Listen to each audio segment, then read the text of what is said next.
I'll just show you the basics of paper piecing with that little twist of adding dimension. So I've Xeroxed my pattern. I'm going to use this little dialog box for telling me which color each of these sections will be. This little duck, they're all background. So I've cut a piece of background fabric larger than area 1, and all my fabric is placed on the unprinted side of the paper pattern. Number 1 is the only one that is right side away from that paper, and all of area 1 is covered. Now I'm going to machine based, where I'm going to add the dimensional pieces. This is what's different about this kind of paper piecing.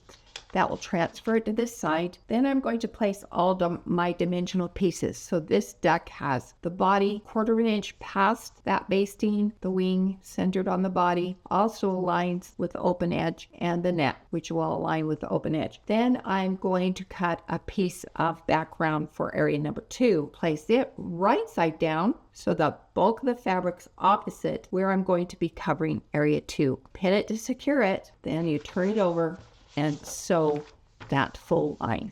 Once that whole line is stitched, this will fold back and cover area 2. And you can understand why it was right side down, why this one was right side away, right? Because it's placed right where it's going to stay. Everything else is right side down because it's going to flip and cover the next area. You see how all the seams are enclosed in that seam.